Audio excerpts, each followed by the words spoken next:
காரை செல்வராஜ் சார் வணக்கம். காரை செல்வராஜ் சார், இந்த கோயம்புத்தூர்ல ஒரு பெண் தன்னோட ஃப்ரெண்டோட போய் அவங்க பாதிக்கப்பட்ட விவகாரம் குறித்தும் தமிழ்நாட்டில் அதை ஒரு டிபேட்டாக பேசினது சத்தியம் டிவி தான். அது டிஎம்கே கவர்மெண்ட்ல நடந்தது. நீங்க கிருஷ்ணகிரியில ஒரு 2 வயது குழந்தை ஒரு பெண்ணினுடைய இன்னொரு ஆண் நண்பர் மூலமாக பலாத்காரத்துக்கு ஆளாகி அந்த குழந்தை இறந்தது அப்படிங்கிற அந்த விவகாரம் குறித்தும் டாக்குமெண்ட் எவிடன்ஸோட பேசினது சத்தியம் டிவி தான். நாங்கள் தான் பேசினோம், வேற யாரும் பேசல. ரொம்ப ரேராக தான் இந்த மாதிரி லா அண்ட் ஆர்டர் இஷ்யூ பற்றி விவாதம் நடத்துறது நாங்கள் வழக்கம். ஏன்னா இது மனித குலம் இருக்கக்கூடிய வரை இந்த கொலை, கொள்ளை, கற்பழிப்பு இதெல்லாம் நடக்கும் அப்படின்ட்டு எங்களுக்கு தெரியும். அதனால் அதை நாங்கள் எல்லா அரசு இருந்தாலும் இது நடந்துட்டு தான் இருக்கோம். ஆனால் தமிழ்நாடு ரொம்ப பெட்டர் ஸ்டேட்டு அப்படிங்கிறதுல நாங்கள் உறுதியாக இருக்கிறோம்.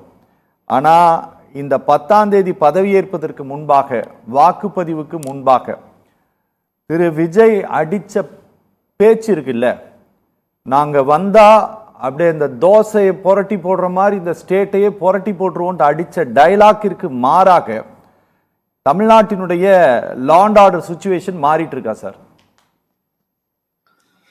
அதில் மாற்றம் இருக்கிறதா என்பதை விட நீங்க உங்களுடைய முதல் சுற்றுல நீங்க சொன்ன தகவல் மனதை பதபதைக்க வைத்தது.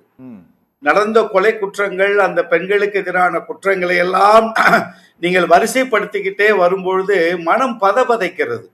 ஒரு 15 நாட்களுக்குள்ளாக 42 குற்றச்செயல்கள், ஒரு 25 கொலைகள், இரட்ட கொலைகள் 4, ஒரு 21 பெண் குழந்தைகளுக்கு எதிரான வன்கொடுமை வழக்குகள், இதெல்லாம் வருகிற பொழுது மனம் பதபதைக்கிறது. நாம் இதை நம்ம என்ன பேச போறோம் அப்படிங்கிறதுலே உள்ளத்துல தடுமாற்றம் வருது.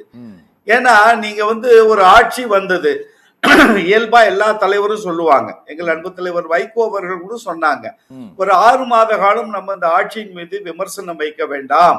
அந்த விமர்சனம் 6 மாத காலத்திற்கு பிறகு அவருடைய நடவடிக்கைகள் தெரிந்ததற்கு பிறகு வைக்கலாம் என்று அன்பு தலைவர் வைகோ அவர்கள் உட்பட முன்னாள் முதல்வர் தளபதி மாண்புமிகு மு.க. ஸ்டாலின் அவர்கள் வரைக்கும் அதை சொன்னாங்க. ஆனால் இப்பொழுது நடந்து கொண்டிருக்கிற இந்த செயல்பாடுகளை, நடந்து கொண்டிருக்கிற இந்த கொடூர குற்றங்களை நாம் எப்படி பேசாம இருக்க முடியும்னு மனம் பதபதைக்குது. காரணம் என்னன்னு கேட்டீங்கன்னா, இதுல உடனடியாக ஒரு ஆட்சியிலிருந்து இன்னொரு ஆட்சி மாறுகிறது. உடனே ஐஏஎஸ் அதிகாரிகள், காவல்துறை அதிகாரிகள் எல்லாம் ஒரு மிகப்பெரிய நிர்வாக மாற்றத்தை ஒரு அரசு செய்கிறது. இன்றைக்கு கூட 30 ஐஏஎஸ் அதிகாரிகளை முதல்வர் ஜோசப் விஜய் அவர்கள் மாற்றம் செய்திருக்கிறார்கள். இன்னைக்கு தமிழ்நாட்டுக்கு டிஜிபி கூட இன்னைக்கு அறிவிச்சிருக்கிறாங்க. என்னிடம் ஒரு நீண்ட நாட்களாக ஒரு கேள்வி உண்டு. ஒரு அரசாங்கத்தில் பணி செய்த ஐஏஎஸ் ஐபிஎஸ் அதிகாரிகள் இன்னொரு அரசாங்கம் வரும் பொழுது ஒட்டுமொத்தமாக மாற்றப்படுவது என்பதே ஒரு நிர்வாக சீர்கேட்டினுடைய அடிப்படை என்று நான் பார்க்கிறேன். அப்போ இதற்கு மாற்றப்படுவதற்கு முன்னால் அந்தந்த பொறுப்புகளில் இருந்தவர்கள் எல்லாம் ஒரு சார்பு நிலையில் இருந்ததாகவும், இல்ல கடந்த கால ஆட்சியில் இருந்தவர்களுக்கு அனுசரணையாக அவர்கள் இருந்திருப்பார்கள், அவர்களை வைத்துக் கொண்டு இந்த நிர்வாகத்தை நடத்துவது சரியாக வராது, நமக்கான ஒரு நிர்வாக கட்டமைப்பை உருவாக்க வேண்டும் என்று தேடி தேடி பிடித்து இந்த நிர்வாகிகளை ஒட்டுமொத்தமாக ஐஏஎஸ் ஐபிஎஸ் அதிகாரிகளை மாற்றுவதே ஒரு மிகப்பெரிய ஒரு அடிப்படை குற்றமாக நான் பார்க்கிறேன். இதுதான் இது என்ன தகவலை இந்த ஒரு ஆட்சி நடத்துபவர்கள் நமக்கு சொல்ல வர்றாங்கன்னு எனக்கு புரியல. இரண்டாவது, நம்ம பிரச்சனைகளை பேசுறோம். ஏன் பேசுறோம்? நீங்க சொன்னீங்க தேர்தலுக்கு முன்பாக எந்தெந்த துறைகள் மீது அவர் குற்றம் வைத்தாரோ அது இப்பொழுது நடக்கிற பொழுது அது குறித்து பேச வேண்டிய இடத்திற்கு நாம் தள்ளப்படுகிறோம். இதை நம்ம பேசாம இருக்க முடியாது. இப்பொழுது விவசாயிகளுக்கு எதிராக விவசாயிகள் போராட்டம் தமிழ்நாடு முழுவதும் இன்றைக்கு சொன்னதை நிறைவேற்றவில்லை. பாட்டிலுக்கு 10 ரூபாய், பாட்டிலுக்கு 10 ரூபாய், பாட்டிலுக்கு 10 ரூபாய் என்று பாட்டு பாடினார். இப்பொழுது பாட்டிலுக்கு 20 ரூபாயிலிருந்து 40 ரூபாய் என்கிற அளவுக்கு கூடி போய் அமைச்சர்களே போய் அந்தந்த ஆய்வு பண்ணும்போது எதுக்காக அந்த 10 ரூபாய் நாங்க வாங்குறோம்னு அவர்கள் விளக்கம் தரக்கூடிய இடத்திற்கு இன்றைக்கு டாஸ்மாக் நிர்வாகம் சென்றிருப்பது என்பதும் இடையில இந்த 15 நாட்களில் 2 இடங்களில் கள்ளச்சாராயம் கண்டுபிடிக்கப்பட்டு அழிக்கப்பட்டிருக்கிறது என்பதும், சேலத்திலும் இன்னொரு ஊர்ல லாட்டரி சீட்டு கள்ளத்தனமாக விற்பனை செய்த லாட்டரி சீட்டு கடைகள் பிடிபட்டு இருப்பது என்கிற ஒரு புதிய செய்திகள் எல்லாம் வருகிற பொழுது, ஒண்ணு இவங்க என்ன நினைச்சிடுறாங்க, தேர்தலுக்கு முன்பாக ஒரு தலைவர் பேசிட்டு வந்தோன்னா இவர் ரொம்ப கடுமையானவர், இவர் வந்த உடனே நமக்கு பயம் வந்துடணும், இந்த வேலையை நம்ம செய்யக்கூடாது, ஒதுங்கி இருக்கணும்னு நினைச்சதெல்லாம் தாண்டி ஒரு காவல்துறை அதிகாரியே ஒரு 15-17 பையனுக்கு மது வாங்கி கொடுத்து அந்த பையனை வன்கொடுமைக்கு ஆளாக்குவது என்பது, பாலியல் குற்றச்சாட்டிற்கு ஆளாக்குவது என்பது என்ன அடிப்படை? அவர்களுக்கு எங்கே இருந்து அந்த தைரியம் வந்தது? காவல்துறை என்கிற அந்த கண்ணியமிக்க அந்த ஆடையை உடித்துக் கொண்டு இதை செய்வதற்கு மனம் வருகிறது என்று சொன்னால் அவர்கள் தேர்ந்தெடுத்தது குற்றமா? இல்லை அவர்கள் இந்த குற்றத்தை அரசாங்கத்தின் மீது பயம் இல்லையா? இல்ல ஒரு காவல்துறையின் மீது, நிர்வாகத்தின் மீது அவர்களுக்கு பயமற்று போயிருக்கிறார்களா என்பதெல்லாம் நமக்கு புரியல. இதுல இன்னொன்னு, இந்த சிங்கப்பெண் சிறப்பு அதிரடிப்படையில எனக்கு நீண்ட நெடிய கேள்விகள் உண்டு. குறிப்பா ஒரு சின்ன ஒரே ஒரு டீடைல் மட்டும் சார், நான் அது சம்பந்தமா உங்ககிட்ட ஒரே ஒரு டீடைல் மட்டும் சொல்லிடுறேன் சார். இந்திய அரசாங்கத்தினுடைய பிபிஆர்டின்னு சொல்லப்படக்கூடிய போலீஸ் பியூரோ ரிசர்ச் டிபார்ட்மெண்ட் வந்து ஒவ்வொரு ஆண்டும் தமிழ்நாடு மாத்திரம் கிடையாது, இந்தியாவில் இருக்கக்கூடிய மொத்த உள்நாட்டு பாதுகாப்பு படை குறித்தும், டிஃபென்ஸை தவிர்த்து நான் சொல்றேன், ஆர்மி, நேவி அண்ட் ஏர்ஃபோர்ஸை தவிர்த்து all the armed forces, central forces and state police குறித்த டேட்டாவை கொடுக்குறாங்க. அந்த டேட்டா வந்து பார்த்தீங்கன்னா 2025 ஆண்டு அவங்க அந்த ரிப்போர்ட்டை வந்து ரிலீஸ் பண்ணியிருக்கிறாங்க பிபிஆர்டி. அதில் வந்து 1/1/2024 தேதிப்படி தமிழ்நாடு காவல்துறையில் பணியாற்றக்கூடிய மொத்த காவலர்களுடைய எண்ணிக்கை 1,23,282. சார் நான் திரும்பவும் சொல்றேன் இந்த கவுண்டை, 1,23,282. இவ்வளவு பேர் தான் மொத்த தமிழ்நாடு போலீஸ் ஃபோர்ஸ்லேயே வேலை செய்கிறாங்க. இதுல மொத்தமா இருக்கக்கூடிய பெண் காவலர்களுடைய எண்ணிக்கை, அதாவது டிஜிபியிலிருந்து ஆர்ம்டு ஃபோர்ஸஸ் வேலை செய்யக்கூடிய பெண் காவலர்களுடைய எண்ணிக்கை 25,125. டோட்டல் ஸ்ட்ரென்த் தமிழ்நாடு போலீஸ்ல 20.38% பெண் காவலர்களுடைய எண்ணிக்கை இருக்குது சார். இந்த 25,125 பேரை வச்சுக்கிட்டு 8 கோடி பாப்புலேஷன் இருக்கக்கூடிய 38 மாவட்டங்கள் இருக்கக்கூடிய இந்த ஸ்டேட்ல நீங்க சிங்கப்பெண் பாதுகாப்பு படை அப்படின்னு நீங்க போட்டீங்கன்னா ஸ்டேஷன் ஸ்ட்ரென்த்து, நீங்க ஏஆர், கோர்ட் டியூட்டி, என்ன சார் இப்படி சலான் எடுத்துட்டு போறது, இப்படி பல வேலைகள் இருக்கிறது போலீஸ் டிபார்ட்மெண்ட்ல. இந்த சிங்கப்பெண் பாதுகாப்பு படை இது வந்து ஒரு பெயர் அளவுக்கு தான் இருக்குமா, இல்ல இது ஒரு பெரிய சக்சஸ்ஃபுல், இது ஒரு பெண்களுடைய பாதுகாப்பை உறுதிப்படுத்தக்கூடிய ஒரு பெருந்திட்டமாக இது மாறுமா? இல்ல, இது வந்து எனக்கு ஒரு சின்ன பயத்தை கொடுக்குது. இந்த திட்டம் வந்து அவசர கதியில் இந்த திட்டத்தை செயல்படுத்தி விடக் கூடாது என்பதுல என் கவனம் இருக்கணும்னு நான் நினைக்கிறேன்.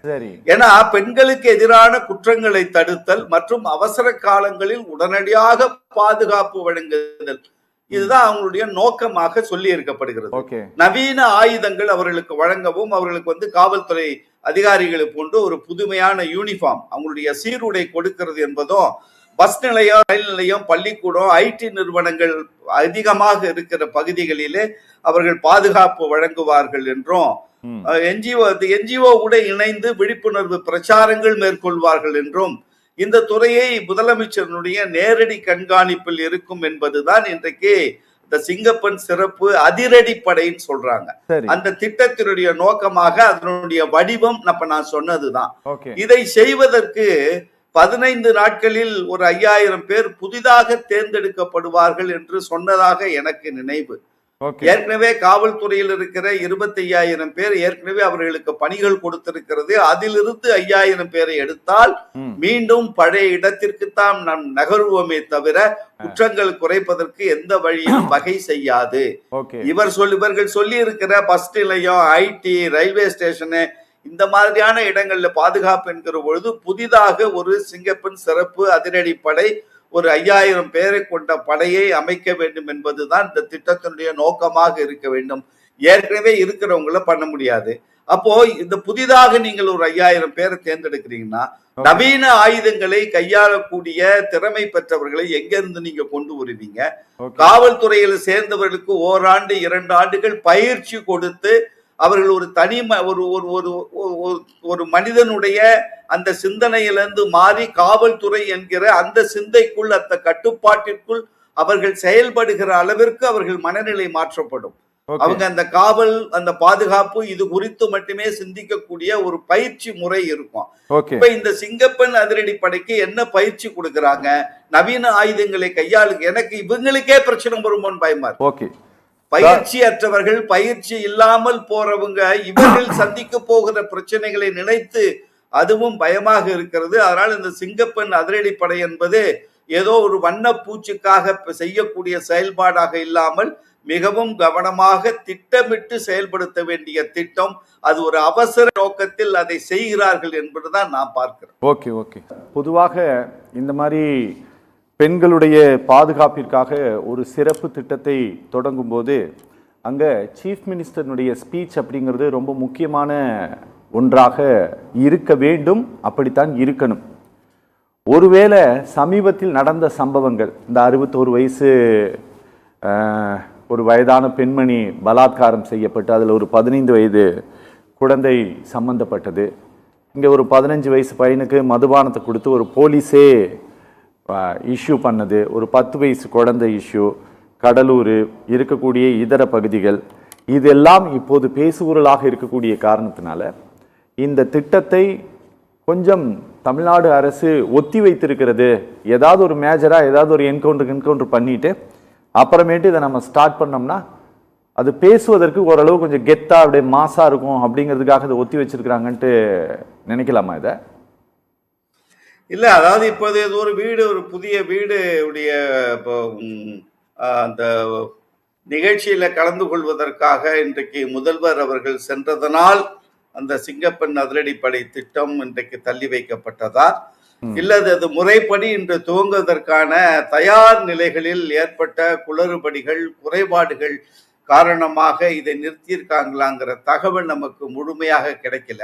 சரி, எப்படி இருந்தாலும் இது முதலில் அறிவிக்கப்பட்ட திட்டம். இது ஒட்டுமொத்தமாக குற்ற செயல்களே தமிழ்நாட்டில் நடந்து விடாமல் நாங்கள் தடுப்பதற்கான சிங்கப்பெண் அதிரடிப்படை அமைப்போம் என்று அவர் தேர்தல் பிரச்சார காலங்களில் அவர் சொன்ன செய்திகளைத்தான் நம்ம முதன்மைப்படுத்தி பேசணும். அதாவது இதுல இப்ப நம்ம அவர் டாக்டர் பூபதி ஜான் பேசுகிற பொழுது நிறைய செய்திகளை சொன்னாங்க.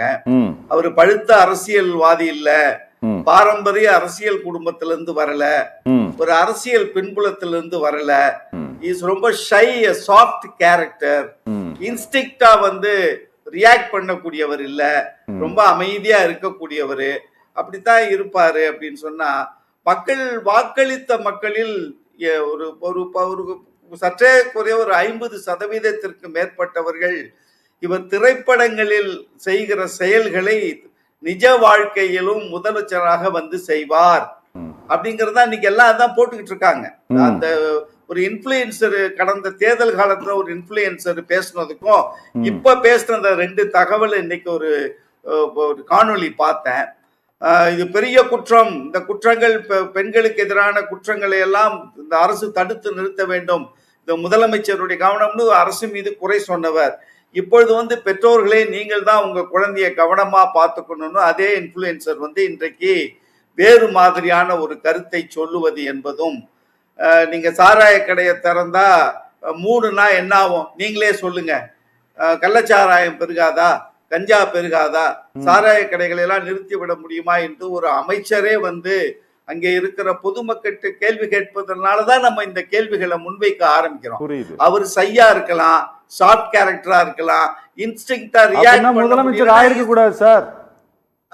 ஆமா ஆமா, நம்ம அது ஒரு நீங்க சொன்னதை நான் பழிபுரின்னு வச்சுங்களேன். ஏன்னு கேட்டா இந்த மாதிரியான விமர்சனங்கள் அரசியல் களத்தில் 2 ஆண்டுகள் இயக்கம் ஆரம்பித்தது போதுமான காலம் தன்னை நிலைநிறுத்திக் கொள்வதற்கும், அந்த திமுக மீது குற்றம் வச்சிங்கல்ல, அந்த குற்றச்சாட்டுகளுக்குள்ள பின்னணிகளை நீங்கள் அப்பொழுதே ஆராய்ந்து இப்ப விவசாயத்துறை சம்பந்தமா ஒரு பிரச்சனையா நீங்க பேசுறீங்க, 10 ரூபாய் பாட்டில் பேசுறீங்க.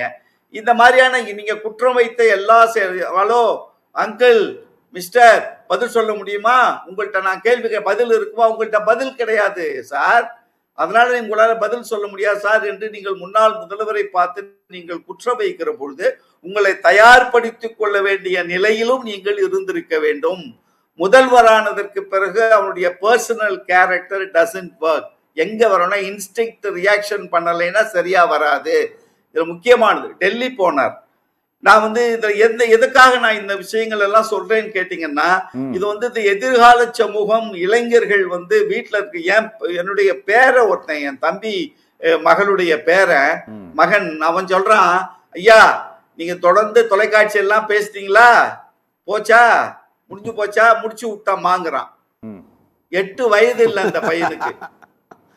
முடிச்சு விட்டமான்றான். இந்த வார்த்தை இப்படியே பயன்படுத்துறான். புரியுது. அப்படி போன்ற குழந்தைகள் வரைக்கும் தளபதி ஜோசப் விஜய் அவர்கள் சென்று சேர்ந்திருக்கிற இடத்தில் இருக்கிற பொழுது இதுதான் முதல்வர், இப்படித்தான் இருக்க வேண்டும், இதையெல்லாம் சாதிப்பார் என்று அந்த சினிமாத்தனத்தில் யோசித்துக் கொண்டிருக்கிற இளைஞர்களிடம் நாம் மாற்றத்தை கொண்டு வர வேண்டிய ஒரு கட்டாயத்தில், ஒரு கடமைப்பாட்டில் இருக்கிறோம் என்பதுதான். இந்த சிங்கப்பெண் அதிரடிப்படை நான் மீண்டும் சொல்லுகிறேன், அவசர கதியில் கொண்டு வரக்கூடிய திட்டம் இல்லை. இப்பொழுது இந்த கடந்த 18 நாட்களில் குற்றங்கள் பெருகி இருக்கிறது. அவங்க கட்டுப்படுத்த முடியாத அளவிற்கான நிலைதான் இன்றைக்கு தமிழ்நாட்டில் நிலவுகிறது என்பதில் மாற்று கருத்து இல்லை என்றாலும், சிங்கப்பெண் அதிரடிப்படை திட்டம் அந்த 5000 பெண்களுக்கு முறையான பாதுகாப்பு வழங்கி, நவீன ஆயுதங்களை பயன்படுத்தக்கூடிய ஆற்றலை கொடுத்து, நிர்வாக ரீதியாகவும் அவருடைய மனநிலையில் ஒரு மாற்றத்தை கொண்டு வந்து, எதற்காக இந்த பணியில் அமர்த்துகிறோம் என்கிற சிந்தனை ஓட்டத்தை அவர்களிடம் கொண்டு வராத வரையில் நீங்க இந்த ரோட்ல நின்று காரையும் பஸ்ஸையும் இந்த பக்கம் போங்க அந்த பக்கம் போங்க டிராபிக் போலீஸ் வேலை பார்க்க முடியாது அவங்க. இப்பொழுது நீங்க அவசர கதியில் செய்தால் ஒரு டிராபிக் போலீஸுக்கு உள்ள மனநிலை தான் அவர்களுக்கு வரும். நீங்க பார்த்திருப்பீங்க தீபாவளி பொங்கல் நேரத்துல, ஒரே நிமிஷத்துல முடிச்சிடுறேன். தீபாவளி பொங்கல் நேரத்துல டி நகர்ல ரங்கநாதன் தெருவுல பாத்தீங்கன்னா ஒரு பெரிய கூண்டு வச்சு ஒரு காவல்துறை அதிகாரி மேல ஏறி நிப்பார். நம்ம மத்திய சிறைச்சாலை காம்பவுண்ட்ல நிக்கிற மாதிரி நிப்பார். கேமரா வச்சுக்கிட்டு சுத்தி சுத்தி பாத்துக்கிட்டே இருப்பார் அந்த கூட்டத்தை. அது போன்றது ஒரு நிலைகளில் இருந்து விடாமல் சிங்கப்பெண் அதிரடி திட்டத்தை அவசர காலத்தில் கொண்டு வரக்கூடாது. முறையான பயிற்சிகள் கொடுத்து இன்று எல்லை மீறி போயிருக்கிற கொலை, கொள்ளை, பெண்களுக்கு எதிரான பாலியல் குற்றங்களை தடுத்து ஓரளவிற்காவது தடுத்து நிறுத்துகிற படையாக அந்த படையை நீங்கள் அமைக்க வேண்டும். நீங்க முதலமைச்சர் ஆயிட்டீங்க, நீங்க சாஃப்ட் ஷை இன்ஸ்டிங்க்டா ரியாக்ட் பண்ண மாட்டீங்க. இந்த மாதிரியான சிந்தனைகளில் இருந்தெல்லாம் வெளிவந்து ஒரு ஆக்ஷன் ஹீரோ மாதிரி பயணிக்க வேண்டிய இடத்திற்கு நீங்கள் நகர வேண்டும் என்கிறத நான் பதிவு செய்ய ஆசை.